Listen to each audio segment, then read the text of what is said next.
Welcome to the Aerospace Advantage podcast, brought to you by PenFed. I'm your host, Heather Lucky Penney. Here on the Aerospace Advantage, we speak with leaders in the DoD, industry, and other subject matter experts to explore the intersection of strategy, operational concepts, technology, and policy when it comes to air and space power. So, if you like learning about aerospace power, you're in the right place. For our regular listeners, welcome back. And if it's your first time here, thank you so much for joining us. As a reminder, if you like what you're hearing today, do us a favor and follow our show. Please give us a like and leave a comment so that we can keep charting the trajectories that matter the most to you.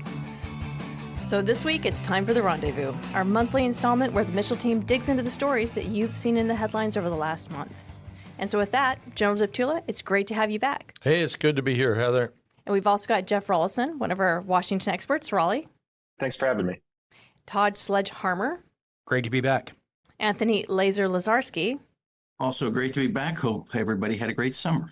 Absolutely. And we've got Charles Galbraith, one of our senior fellows for Spacepower. Hey, Lucky, great to be back. So Sledge, Laser, and Jeff, school's back in session. And it's hard to believe we're already in September, but summer vacation is over. And in D.C., that actually means that Congress is headed back to town. So could you please give us a rundown on what that means for defense bills when we're viewing them from national security, air, or space equities? And Laser, if you don't mind, maybe you can give us a broad overview of the state of play, and then Sledge and Raleigh, you guys can talk about air and space respectively. I guess we'll start. It's September, so situational and normal. Up in Congress, there's a lot to do and very little time to get it done. If we start just with appropriations bills, so neither the House or the Senate have passed all their bills. And there's significant difference between the bills that either have been passed out of committee or on the House floor. While the House stuck to what the Fiscal Responsibility Act levels, the Senate essentially did the same, but they added in some additional emergency funding. So everyone's familiar with the $21 billion more for defense, $13 billion, 13.5 actually for non-defense. But that has to get reconciled between both the House and the Senate. And while most agree that the final agreement will include some type of increased defense and non-defense spending, that is not going to be decided until after the outcome of the November elections, and then the actual bills won't get resolved, we hope, until sometime mid to late December, although it could get pushed into 2025 with the new Congress. But the good news right now is if you're looking at the appropriations bills and you're talking with the Harris or Trump camps, both have indicated that they don't want to delay passage of these FY25 appropriations bills until the next Congress. They just want to clear the decks so that when whoever comes in can just start with a clean slate. But that pushes us now into a continuing resolution since we're not going to have the appropriations bills completed by 1 October. And we hear that Congress, when they return, and that's priority one for House and Senate, they're going to put together and pass a continuing resolution that will most likely fund the government through early December. And we're hearing December 6th is the date. And that will only be the first CR because they won't have the appropriations bills done by the 6th. So we're going to have at least one or two more continuing resolutions to keep the government funded until the House and Senate can agree on appropriations bills and get them passed. But what we're hearing right now is that the House will stay in session till about the 20th. They'll pass this first CR. By then, they're going to leave, go back into the states and continue to campaign. The Senate will stay all the way in through the 27th of September. Then they'll pass the CR, and we're not hearing there's any risk of us not having a continuing resolution. It'll be as clean as possible, which means not a lot of anomalies or exceptions to the continuing resolution. There could be some policy riders. The Biden administration had put out a 30-page list of items they want, and we expect Congress will probably include some of those. One of them happened to be some VA funding because they're short.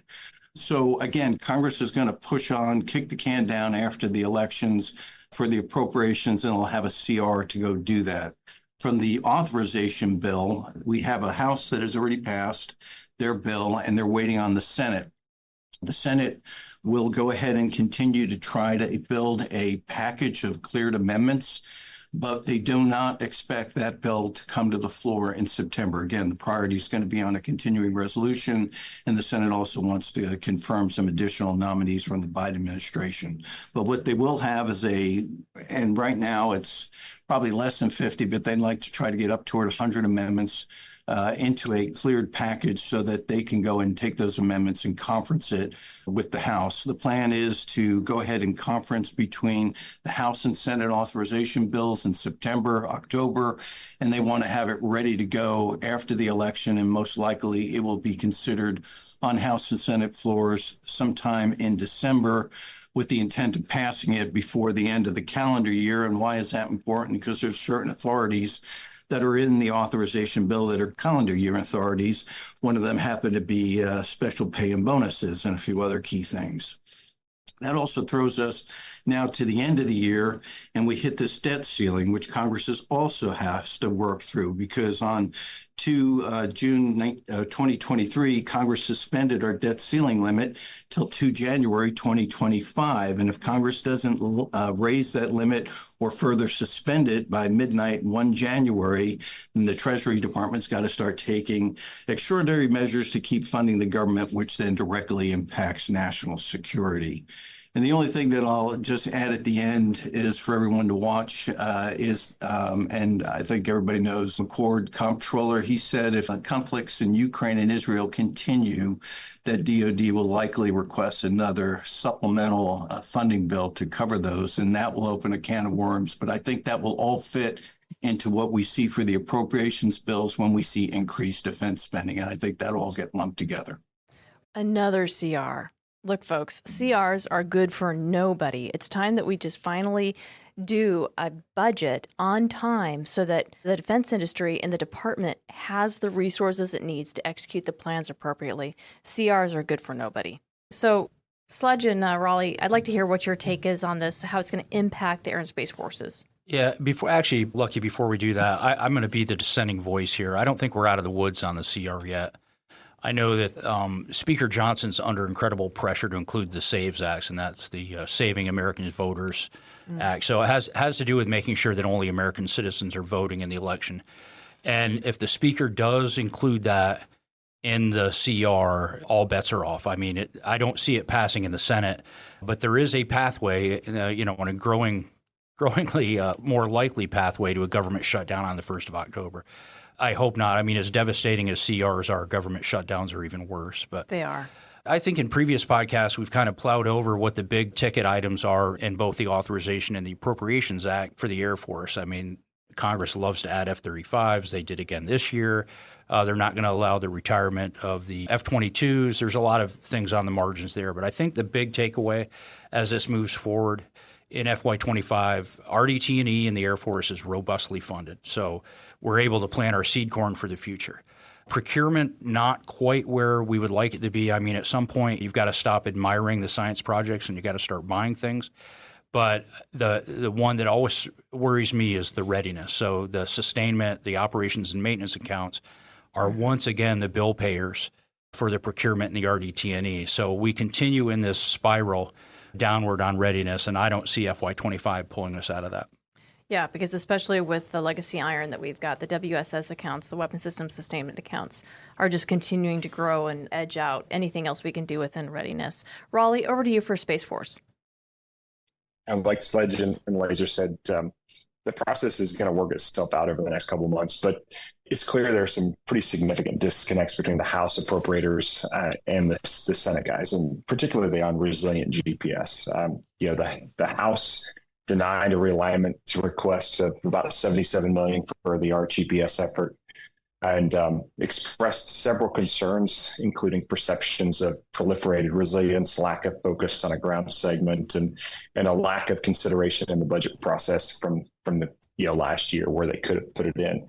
And the Senate, on the other hand, approved the realignment of $40 million for our GPS from PTS to GPS-3. And I think working out those differences in whatever conference form comes up is going to be kind of critical, because as we look at the impact of CRs and the efforts to actually do the mission of the Space Force, whether it's offensive or defensive, the secretary and the CSO have been pretty adamant of the devastating effect that CR has on really the most restricted budget that needs an injection of funds in the future. So that's some things that I'll be looking for as we look to reconcile the differences and actually give the Space Force the money they need.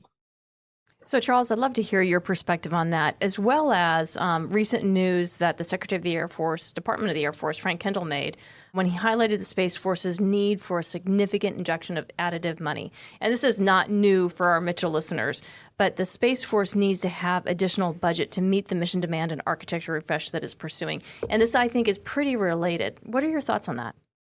Yeah, absolutely. They're related.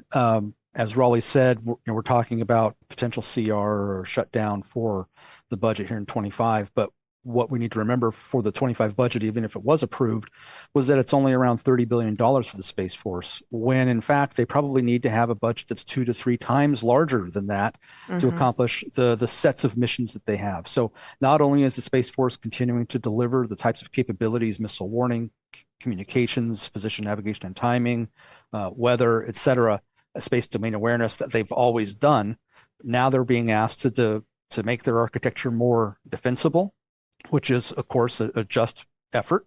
They're trying to include defensive capabilities, and they're also pursuing additional offensive capabilities because our potential adversaries like China are increasing their own space expenditures. So we're asking the Space Force to do a lot. We're not giving them the budget to do it. And that's why Secretary Kendall's comments this week were actually a kind of a breath of fresh air. We've been talking about this here at Mitchell for months now, that the Space Force's budget has got to increase to include this new mission scope.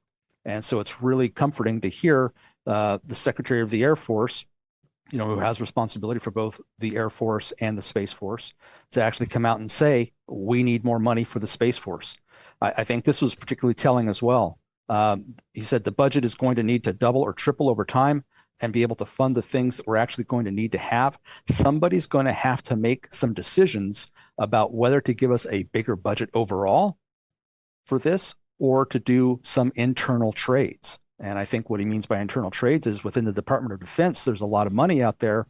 Are we aligning that money appropriately for the types of challenges we're going to be facing in great power competition and the importance that space is going to play in any future contest? Well, I certainly hope the internal trades he's talking about are not within the Department of the Air Force, because we're already cannibalizing our entire fleet and capabilities that we have in the near term to be able to fund all the research and development projects.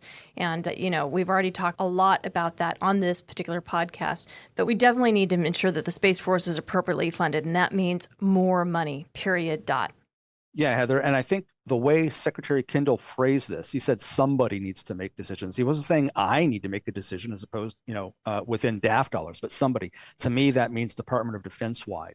And so we're going to have to be looking at inter-service budget trades. Yeah, like does the Army really need to have its own Army Space Force? These are the questions I think that we really need to be addressing. General Deptula, I'd love to hear your thoughts. Yeah, first, congratulations and well-deserved credit to Secretary Kendall for raising the issue in public about this mismatch between Space Force resources and demand for Space Force capabilities. He really ought to be commended for that. However, this mismatch between resources and demand, as you alluded to, Heather, is not just about the Space Force. It applies to the entire Department of the Air Force. Look, the Space Force has been unfunded for nearly 5 years now, the entirety of their existence. The Air Force has been underfunded for over 30 years, with the Army and the Navy receiving more budget for 30 years in a row. And that's why we have a situation today where the U.S. Air Force is the oldest, the smallest, and the least ready in its entire 77-year history. Now, I hope Secretary Kendall will remind the public of that fact at the upcoming AFA Aerospace and Cyber Conference in 2 weeks. Okay, back to space. It is essential that we back the Guardians with adequate resources. Every Department of Defense mission relies on space-based capabilities. So if we want to actualize just about everything that the Department of Defense buys, we need to appropriately fund the Space Force, which, oh, by the way, to remind everybody, is the smallest of all the services and uses up the least amount of budget. A matter of fact, there's a Department of Defense agency out there. The agency alone has more budget than the entire Space Force. That's a topic of another discussion. Happens to be involved in space, and the initials that describe it are NRO. But again, I'll leave that to another discussion. This risk is not theoretical. We either move to a new architecture that can operate in a contested domain and meet growing mission demands, or we risk defeat. And this is why the congressional caps on defense spending are so self-defeating. So the other part that is extraordinarily frustrating is these are precisely the kinds of issues we should see the presidential candidates discussing, but neither side is doing so, and they do that at their and the Americans' great peril. I'd like to remind our listeners that while everyone has a perspective on spending for guns versus butter, the preamble of the Constitution is pretty clear. It states that we founded this nation to, quote, provide for the common defense, comma, promote the general welfare, unquote. The candidates sound like they believe those lines were reversed. Defense should be this nation's number one priority, as protecting our way of life is an existential priority. I could not agree with you more. I mean, if we don't have an adequate national defense, which is capable of all of the responsibilities that we ask and demand of our military across the globe, we risk our way of life. So, Raleigh, I'd like to bring you into this because do you really think Secretary Kendall's frankness is going to help move that funding needle in Congress? Well, I think it comes down to what he's able to inspire in the building and then how he backs that rhetoric up once the next budget is delivered, right? I mean, it's great to go in August and start talking about your budget needs when he knows that they're closing their budget for the next year. And ultimately, if the next budget starts to reflect some Air Force staff level initiatives to increase that and is actually a bit of a forcing function for some congressional action, then I think there's some goodness there. If we go into the posture hearing of the next budget and all we're doing is complaining about allocation of the available pie, we're just singing the same old song. So it really comes down to what's in the budget next year versus the rhetoric that we see now. Over. So when you say budget for next year, are you talking about the FY25 or 26? You're talking about the 26 POM? I'm talking about the 26 POM, right? I mean, that's what he can affect. Yeah. If they go into the 26 POM cycle and there's actually something, and it may not be in 26, but the out years that start to reflect, hey, we've got to increase this, then I think the rhetoric that we hear in August is worthwhile. If we don't see any action and we don't see that in the building, actually some of the inter-service fights starting to happen about, the resources, then I don't know that we're going to get anywhere other than us talking about it and nothing happening. Well, we know that space is really crucial towards early warning and indications and our entire nuclear mission as well. And we just saw that China indicated that it's pulling out of nuclear arms control talks with the U.S., not to mention they're in the middle of a nuclear breakout, and Russia is also wrapping its major nuclear modernization effort. So Russia has already modernized their nuclear capabilities. And Raleigh, I'd like you to continue your discussion on all of this regarding what your thoughts are regarding these trends and what it means for ensuring our nuclear triad deterrent is modern and capable. I think we talked about this during the last podcast, right? Went over and said, if there's nothing in the budget that reflects a change in posture, that we're actually going to put resources towards committing to our nuclear triad, then what are we doing? We're kind of lying that we think that this is going to be a priority. So I think it all comes down to budget prioritization and where we want to put the resources to show the effort and the will to make deterrence a reality. over. Yeah, and that's indication and warnings that we get from space, as well as all the aircraft that continue to do all the monitoring and of what's going on across the globe, as well as our own nuclear modernization, whether it's weapons, communications, a ground-based strategic deterrent, the Sentinel, B-21. We really have got to stay committed to all of that. So, Charles, switching topics a little bit, you and Boots just released an op-ed talking about roles and missions when it comes to space, and you got some pretty serious attention based off of that. Would you like to sort of summarize your op-ed and explain your thinking to us? What drove you to write this, and what's your theory of the case? Yeah, thanks, Heather. So Jen and I decided to write an op-ed about the Army's attempt to recreate some of the space capabilities that they ended up transferring to the Space Force when it stood up. What led us to this was a series of articles talking about their increased growth in counter-communication capability, regrowing their space operations cadre, their professional MOS, the military operational specialty code for their soldiers, and the growth of SMDC. And we're scratching our heads going, okay, why is the Army investing so heavily in space when we have a Space Force that is supposed to be integrating and growing capabilities for all services? And it just didn't make sense to us. And so we wrote an op-ed. It received a lot of attention. It went LinkedIn viral, as some people are saying. But what was most surprising, I think, is about a week later, we received an op-ed in response, a formal response from the Army about how it absolutely needs to have its own soldiers trained in space operations, and it needs to have its own indigenous capabilities because there's service unique requirements. Well, no, I don't think that the need to protect our fielded forces from adversary-enabled attacks that are enabled by space capabilities is unique to the Army. It's incumbent and a requirement for all services. Yeah, that's called space superiority, right? That's the Space Force's mission. Yeah, and that is one of the core missions of the Space Force. And so I think we need to continue this conversation. And I'm glad it's received the attention that it did, because it's an important conversation, especially as we're talking about resources, but also how we align our organizations and our operations going forward. We can't afford, from a financial perspective or from an operational perspective, to have unplanned duplication of effort.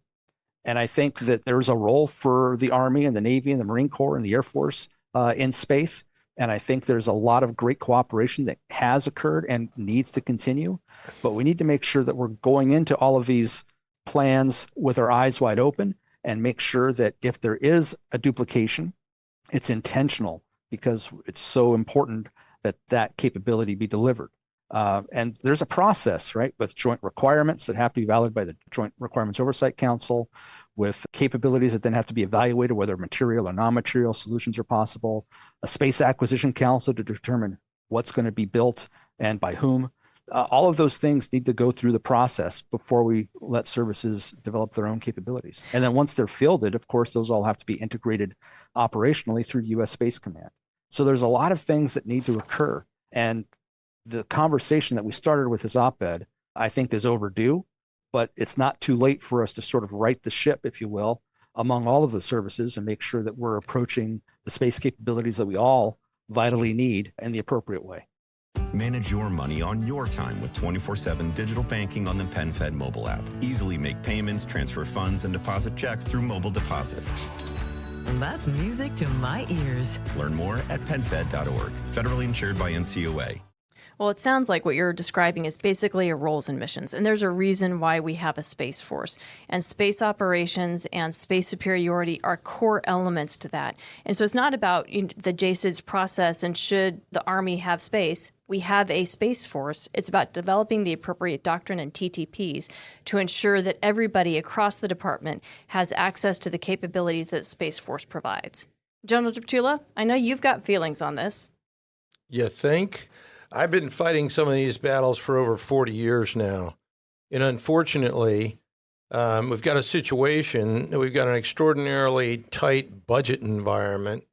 So this is an area where the Department of Defense leadership must pursue discipline among the services when it comes to roles and missions. Look, if we're not going to get more money, the Department of Defense, let's be pragmatic. That's not where Congress or this administration's interested in going. It's up in the air whether another administration was.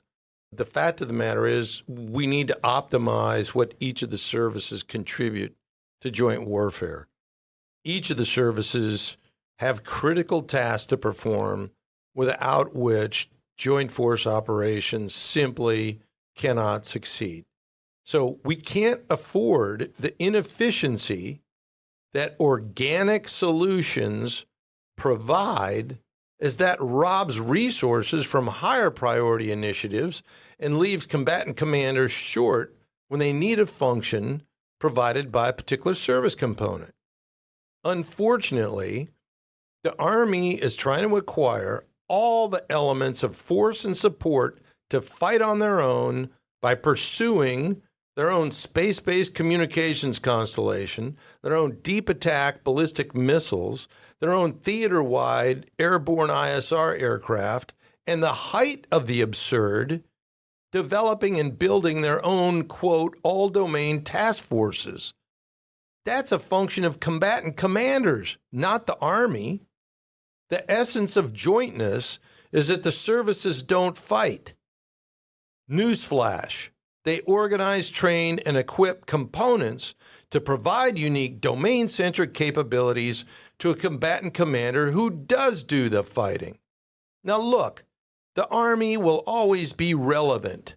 They don't need to chase the latest shiny marble or the pacing threat in search of relevancy. What they need is discipline, as do all the services, to stick to honing their own functions, to stick to funding what's required to dominate, in the Army's case, the land battle, not encroach on the primary responsibilities of the Air Force and the Space Force, which they are blatant in currently doing with their budget prioritization. So this is a top issue for the new administration to tackle, roles and missions discipline, because without it, the Department of Defense will continue to sink into even greater degrees of inefficiency and ineffectiveness. In fact, a commission on the issue of service roles and missions is long overdue. So let me compliment Charles and Jen in releasing their op-ed because it raised a subject that to date, the services individually, other than the Army, simply have not been addressing in the interest of going along to get along. But we're getting to the point without additional funding cannot be ignored anymore. Amen. You know, sir, if I didn't know you were a fighter pilot, I'd think you were a bomber pilot, because those are some truth bombs you're dropping right there. Well, thank you for the compliment. I was and still consider myself the Air Force's greatest bomber advocate. Well, and that's true because we have to have penetrating strike. So switching over to some good news, right? Let's hear some of that. Air Combat Commander General Wilsbach just accepted the first EA-37B, the new Compass Call system. So let us know why this is such a big deal. Well, electromagnetic spectrum operations are the backbone of modern warfare. And Heather, you did a recent podcast release, matter of fact, just this past Saturday on the topic, with the 350th Spectrum Warfare Wing Commander, Colonel Fenner, about this key aspect of warfighting. Look, it's all about non-kinetic effects. They're hard to describe because of that, but can often be on par with or even more important than dropping bombs or firing missiles, especially in the information age. The Air Force took way too much risk in this mission area coming out of the Cold War, sunsetting the EF-111, reducing manning, and slowing other electronic warfare modernization efforts, all due to, guess what, constraints on the budget. And guess what? That had consequences. Now, back to the good news. You're right. The EA-37B represents one of the major Air Force IMSO modernization efforts, and it's a great move. along with electronic warfare capabilities integrated with our 5th gen and beyond aircraft systems. The real issue is that we need more EA-37Bs than the current budget allows. So if the nation is really serious about being able to execute the current national defense strategy, we're going to need more. And so here at Mitchell Institute, we're going to continue to keep pushing hard on this issue.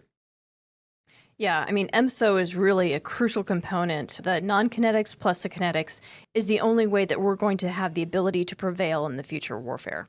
So anyone else want to chime in on this? Any other thoughts? Yeah, just 3 quick comments. I agree with everything General Tula said. I mean, it's a positive step, field a new aircraft, advanced EW capabilities, critical to future combat operations against peer or near-peer competitors, allows us to completely divest of an aging aircraft, the EC-130. But the bottom line is and General Deptula said this, we're creating another low-density, high-demand asset that ultimately will reduce the service life of the EA-37B and then drive the op tempo up on its personnel, which could or will likely impact long-term recruiting and retention. So again, we're creating another LDHD asset. Yeah, we definitely need to have more to be able to address the scale and the scope of not just the Pacific, but the EA-37B is going to be in demand no matter where we go. I mean, we just have to take a look at how important electronic warfare has been in Ukraine. And that's a relatively small area, small region, when we look at the demands across the global national security environment. So we definitely need to have more than just the small handful of EA-37s that are currently on the program of record. And speaking of Ukraine, it just lost its first F-16 in combat operations the last week of August. Well, look, folks, we knew that this was going to happen because this is actual combat. You have to plan for attrition. But it doesn't make it any easier when you see it actually happening. John Deptula, do you mind sharing some context about how you're reading the significance of all this and what implications it might have for air power? Yeah, it was an unfortunate occurrence, Heather, and obviously we'll know more as the details emerge over time. So I'm certainly not going to speculate on what might have happened, but obviously there was a critical issue of some kind, and the Ukrainian military needs to investigate that in order to avoid similar circumstances that led to this unfortunate loss happening in the future. But we need to remember a couple of things. First, Ukraine is fighting a war of survival. And in war, there's going to be attrition. So, before people go apoplectic or overboard on this topic, one might want to question, well, how many tanks have they lost? How many armored personnel carriers, jeeps, drones, and so on and so forth? F-16s are obviously high profile, so they are garnering outsized attention.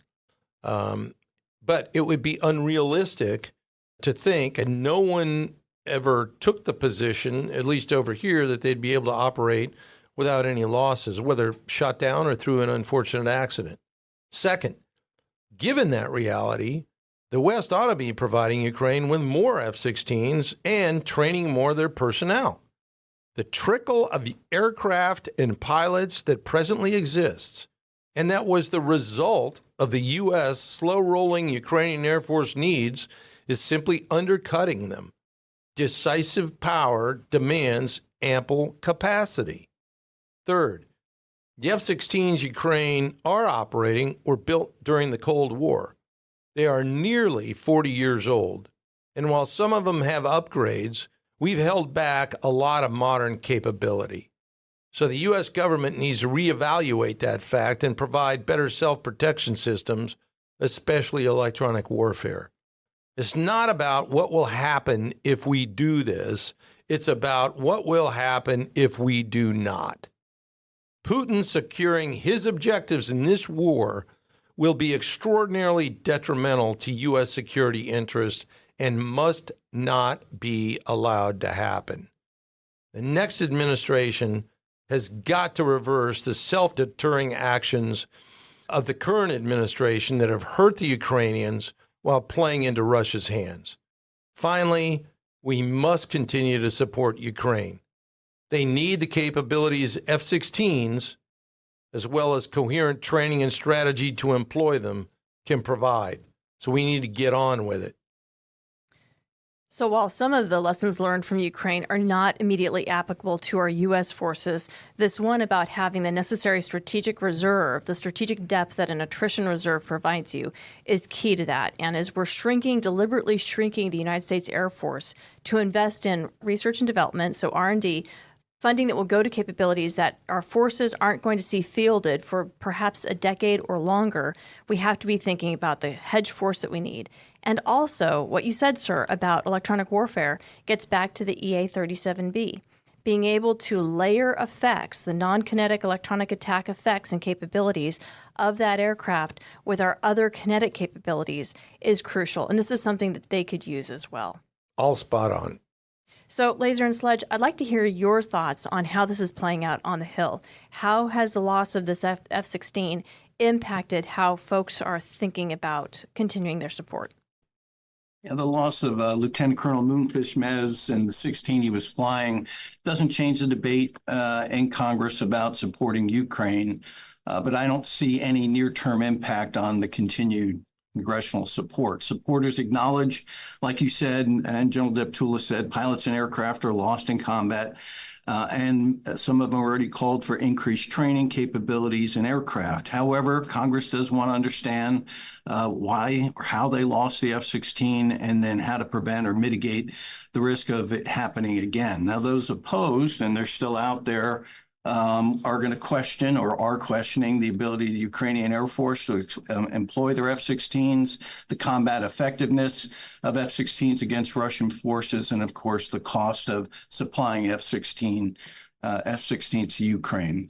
However, I would, if more 16s are lost, if they're not positively impacting Ukrainian efforts against Russia, I see Congress reevaluating its support for F-16s.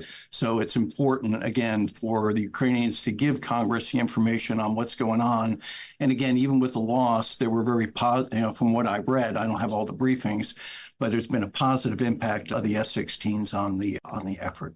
Well, Hey, Heather, I just want to jump in here to remind our viewers that the United States is not providing any F-16s to the Ukrainians. Only the NATO nations who are transitioning to F-35s are supplying their older versions of F-16s to Ukraine. Yes, the U.S. has to give a head nod since they were originally produced in the United States, but just wanted to make that clear. The U.S.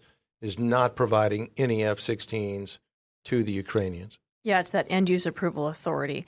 But the bottom line is they need more aircraft. I mean, you can't use an F-16 as a silver bullet, and you have to have layered and integrated effects to be able to make them as effective and optimized across the battle space. And I'm concerned that they are essentially in such small numbers, both the aircraft and the trained pilots, that they are really kind of doing a 1v1 type operations, very specialized operations, which is not optimizing the way that they could be employed.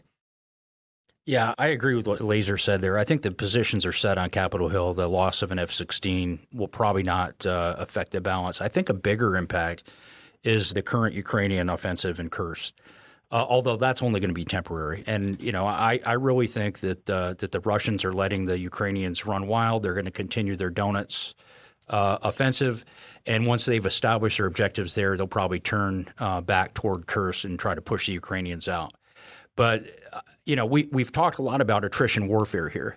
The Ukrainians cannot go force on force with the Russians. They just do not have the resources.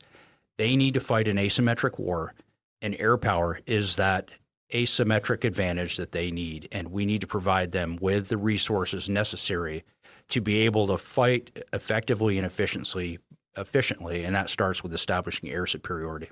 No, Sledge, thank you. I don't think anyone who's been a long-term listener of this podcast thinks that we advocate for attrition warfare. You do have to have sufficient forces of attrition reserve to have strategic depth, because attrition is going to happen. But the force-on-force, that two-dimensional land warfare that we've seen that has been so devastating to Ukraine and the Ukrainian population, is what happens when you try to fight symmetrically. So we are totally on board with using the asymmetric value that air power can provide. And a core foundation to that is having that air superiority. So thank you for that clarification. Yeah, I'm not arguing that anyone here at AFA or the Mitchell Institute is. I'm just afraid that our friends on Capitol Hill aren't well versed enough to realize that we need to give them the asymmetric advantage and not worry about what the second or third order effects are going to be. Mm-hmm. Absolutely. So, John Deptula, the Chief of Staff of the Air Force, General Allvin, has been a lot more vocal recently about the need for air and missile defense for our bases. And as you know, our very own Mike Dahm, JDAM, released a report about that earlier this summer. So what's your perspective on these new leadership statements? Well, first, Heather, this is obviously a critical topic, and it's great to see and hear General Allvin bring this topic to the defense discussion space. It doesn't matter how good our aircraft or space downlink centers might be if they get blown up on the ground. We took way too much risk here after the Cold War. Of course, one of the issues is that this topic is not just a Department of the Air Force issue, as the Army is responsible for much of it from a roles and missions perspective. And air-based defense has been an enduring area of disagreement and frustration for both the Army and the Air Force. Although many factors are at play, the misalignment of service responsibilities and priorities for air-based defense is hindering the correction of enduring shortfalls. The limitations of the Joint Force Development process, Army resource diversion to other mission areas that they view as more relevant, as we chatted about earlier, and as well as Air Force ambivalence to this subject over the past 30 years when we engaged in ground-centric counterinsurgency operations where there were no threats to our air bases, have also contributed to an air-based defense roles and functions roadblock. Now, hopefully the Air Force may be able to bypass some of this roadblock through innovation and the use of advanced technologies such as directed energy. All that said, we also need to recognize it's more than just air and missile defense. I would ask our audience to think about the threat that can be posed by enemies penetrating our security perimeters at both our air and space facilities that are located on the ground. One of the areas that is very informative is the investigation that occurred after the January 2020 attack by a terrorist organization at the cooperative security location of Manda Bay in Africa, and that report cited major shortfalls in the Department of the Air Force's security police enterprise. So what needs to happen is we've got to equip our airmen to succeed, and that requires some serious attention, and guess what? Additional resources in this area if we're going to be successful. Absolutely. When we're talking about base defense, it's not just air and missile defense, it's also about the security perimeter. And I just have to ask myself, like, the Army is responsible for that doctrinally, and yet they're going after these other mission areas. The Air Force is really cannibalizing itself because it's figuring it's going to have to do its own job. And again, it's all about resources. Yep.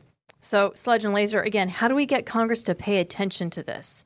Everyone's going to be all over it the day that there's an attack, but it's hard to get them interested now. No, I agree with you on that there, Lucky. There's only so much you can bang your spoon on the high chair, too. But it is going to require a change of thinking. It's been my experience that change only comes from either crisis or enlightened leadership. And you've mentioned the crisis part the day after the fact. And the enlightened leadership part, we've just got to cultivate this as a national security imperative with members of Congress, the key members of Congress, that can actually do something about the way the defense budget is allocated if it doesn't come out of the building with the proper resource allocation. The Air Force, again, we can talk about this all day, but this is a message that's best delivered by the COCOMs and by OSD. We've got to argue for joint force interdependence. The ABAT is typically an Army mission, as I would also say long-range and precision fires is an Air Force mission. So in addition to the space arguments we've made earlier, we need to make sure that the resources are going to the right place and the services are doing their part to organize, train, and equip. We've got to stop playing along to get along in the budget estimate and the presidential budget request process, and we've got to articulate what the mission is, what our risk is, and that it requires proper resourcing.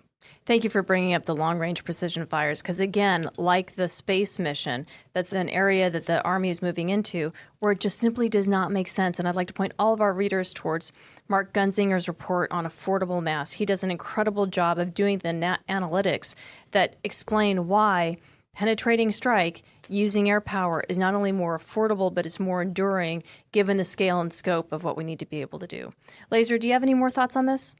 Yeah, I mean, General Deptula mentioned roles and missions. Sledge just talked about missions. And, I'm all for blaming Congress for a whole bunch of different things. But to sit there and say, hey, Congress, we want you to fix our roles and missions, or we want you to go and increase budget for this one area. What I think really needs to happen is DoD needs to look at its roles and missions and ensure that air and missile defense of military installations are defined and funded in future defense budget with the right organization tagged to go get that done, ensure they do it. And then they get congressional support to go forward. And Sledge is also correct, it's going to take additional tax on U.S. installations in Africa, Middle East, and around the world, not just to bring focus, but prioritize funding, as well as that honest discussion of roles and missions. Hey, Laser, let me jump in here because I got... The Department of Defense has a record of 100% in not doing what you just stated they ought to be doing. That's why I'm a big believer in standing up another commission on roles and missions. The last one we had was 94, 95. And in a magnificent case study of bureaucratic politics, the Department of Defense was very effective in negating that particular commission, because 3 months before the report came out, they requested that the chairman of the commission become the next Deputy Secretary of Defense. So it undercut any significant recommendations. This has to be an independent commission external to the Department of Defense and commissioned by the Congress in order to get an honest read on what's going on. Well, and Congress also, especially within the armed services committees, can really hold the Department of Defense accountable for its action or inaction. And I think that that's an important piece of it, too, because as General Deptula said, I haven't seen, and I don't think anyone has seen, real movement here. And I'll tell you why this is important, because if we don't have the ability to defend our bases, we don't have the ability to operate from the inside. And being an inside force, being on the first island chain, being inside of that is crucial towards being effective. So, folks, we've talked a lot about the air side. Let's shift back to the space side to Charles and Raleigh. So, gentlemen, the Vice Chief of Staff for Space Operations, General Gutlein, talked about something he framed allied by design in recent comments. So could you walk us through what this means and why it's so important? Charles, let's just start with you, and then we'll move over to Raleigh. Thanks, Heather. So the criticality of bringing together coalition forces for operations has been well established for decades in other domains. And we're at the point now in the space domain where we're saying we absolutely need coalition space capabilities as well. There's benefits in terms of mass and capacity. There's also benefits in terms of access, depending on what part of the world some of these capabilities are stationed or deployed to. What General Gutlein, the Vice Chief of Space Operations, is really talking about here is that we need to build our architecture thinking of how we bring the coalition forces together from the beginning. And we need to think about it, the Covey statement of begin with the end of mind is particularly relevant here. But we need to make sure that we have the security classification guidance that's appropriate, that allows us to share information responsibly with the right partners so that they understand what the requirements are and how they can contribute and how we can integrate them into operations in the future. We also need to adjust our thinking a little bit. I can remember when I was a young officer, and yeah, it was a while ago, sure. But when I went through acquisition classes, the portion on foreign military sales, they said, okay, you space guys, you can kind of ignore this because there isn't any foreign military sales for space systems. Well, that has certainly changed in the past few years, and there's hundreds of examples of foreign military sales currently underway with a lot more planned. And so we're developing capabilities with our international partners in mind, and we are sharing that information and capability with them so that we can have that additional capacity and depth, as well as the reach that it provides with global deployments. And so this is a great reminder to everybody that Space is a domain just like all the others, and we need to be able to bring the coalition forces to bear in future conflicts. The only thing I'll add to that is the commercial strategies, both on the DoD side and the Space Force side that were released earlier this year, really integrate that allied by design, international by design type of motif into the structure of the Space Force. And I think that's a bit of unique capability that General Gutlein initiated and really supported wholeheartedly when he was the commander at Space Systems Command through his allied by design effort through the International Affairs Office led by Deanna Reales. And I think what we see now that vision has really been operationalized is the recent expansion of the commercial integration cell at Vandenberg at the CSPOC over there, and the expansion of efforts through the Joint Commercial Office that General Gutlein has referred to recently. That effort led by Barb Golf are really some concrete examples of the effort by the Space Force to bring in international capability, make it available at the warfighter level. And then we see some deliberate budget efforts in this year's budget with some of the O3B Luxembourg efforts through commercial SATCOM. So I think there's some very significant both operational integration efforts and fiscal integration efforts that the Space Force is getting after. I think there's going to be some really interesting doctrinal, operational elements to peel back there, but we'll have to defer that towards another conversation because we are now into our lightning round. So, gentlemen, what do you think the presidential election will mean for the Department of the Air Force, both on the air and the space side? Will we see alternate pathways emerge? Because right now we're not hearing either candidate really talk a lot about national security and DoD type issues. Or do you think we'll just keep the current trend line and just that the current vector will hold? So, Raleigh, why don't you kick us off, and then we'll go to the rest of the team. All right. Sadly, I think it's going to be a lot of the same. I don't think either, administration leader has really articulated a vision for DoD yet. And hopefully that's coming, but I haven't seen it yet. Yeah, it's a world away. The election, presidential race is a toss-up. Control of the House and Senate is also a toss-up, although we're seeing some polls that have the House and Senate flipping. But the bottom line is it's not done in a vacuum. It's a president's budget request coming over to Congress. And whatever happens in the House and the Senate, whoever is in the majority, it is going to be a slim majority, which means it's compromised. So, yes, it's going to be more of the same. But if I were to just back out, I mean, if you look at just history of, I would think that the Harris White House with a split Congress, is what anticipated, will be a lot similar to what we see under the Biden administration. And we've seen the Trump White House in the past. So looking at what has happened and what we've seen over the last 4 years, I think that you'll see a Trump White House push for an increase in defense spending, but a little lack or less of attention on alliance partners, trying to push alliance partners to do more. Whereas a Harris White House, I think you'll see more of a balance between defense and non-defense spending with an increased focus on alliances as we've seen over the last 4 years. Yeah, I would agree with that. The only thing I'll add is, there is the immovable object called our national debt, $35 trillion and counting. And at some point, that's going to matter. In fact, we already spend more on servicing our debt than we do national security every year. So, I hearken back to Churchill addressing his war cabinet. Gentlemen, we're out of money. We have to think. So we need to be, I think, creative and look at ways of how do we do our job better, faster, and cheaper without spending more money. I think a commission on roles and missions is probably a good place to start. Sounds like a little bit of a past as prologue to the future. Gentlemen, thank you all for making the time today. Look forward to next month's rendezvous. Wait a minute. I don't get a chance to talk? Oh, pile in. I don't get to give my opinion? Pile in, and what sir. about the rest of the crowd? Never let me silence you.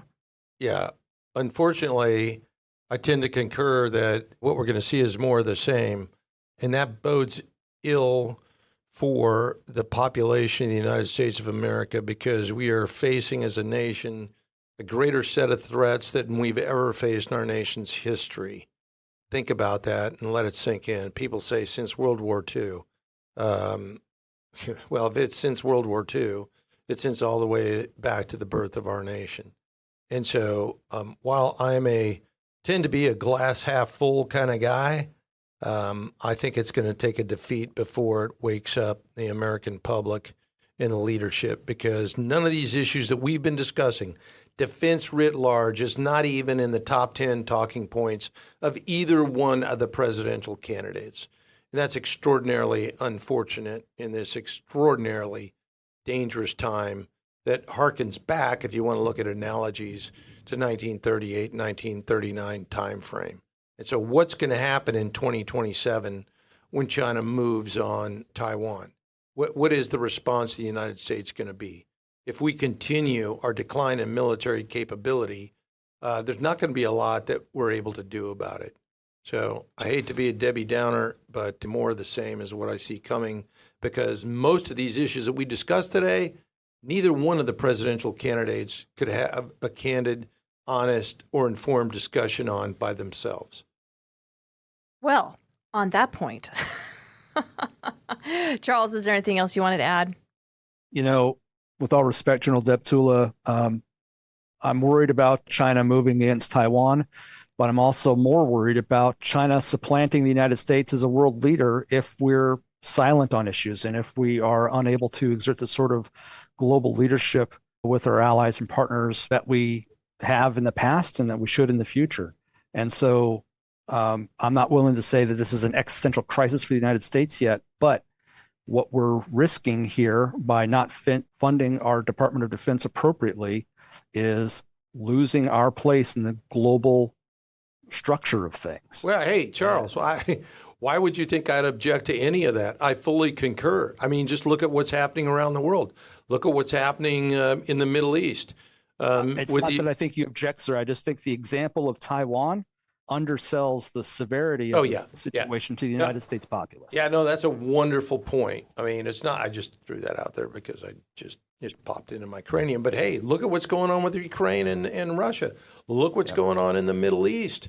You know, the travesty of people at our educational institutions supporting Hamas.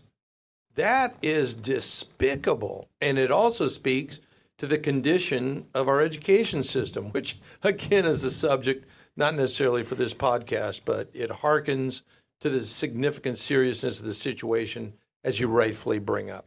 I think the vast majority of the American population doesn't know what it means to live as an American, not as a superpower. And being a superpower means that there are certain privileges that we have as Americans within the global environment. So everyone, thank you for your time today. Thank you for perspectives and opinions. General Tula, Raleigh, Charles, Laser Sledge, it's been awesome catching up. And until next month. Okay, great. This was a good discussion, Heather and all. Thank you. Thanks, Heather. Great talking with you all. Thank you all. Have a good day. Catch you next podcast. See you all next time, and congratulations to the Mitchell team for episode 200 on the podcast. Well done. Thank you. Yeah. Oh, giddy up. Giddy up. With that, I'd like to extend a big thank you to our guests for joining in today's discussion. I'd also like to extend a big thank you to you, our listeners, for your continued support and for tuning into today's show. If you like what you heard today, don't forget to hit that like button and follow or subscribe to the Aerospace Advantage. You can also leave a comment to let us know what you think about our show or areas you would like us to explore further. As always, you can join in on the conversation by following the Mitchell Institute on Twitter, Instagram, Facebook, or LinkedIn, and you can always find us at mitchellaerospacepower.org. Thanks again for joining us, and have a great aerospace power kind of day. See you next time.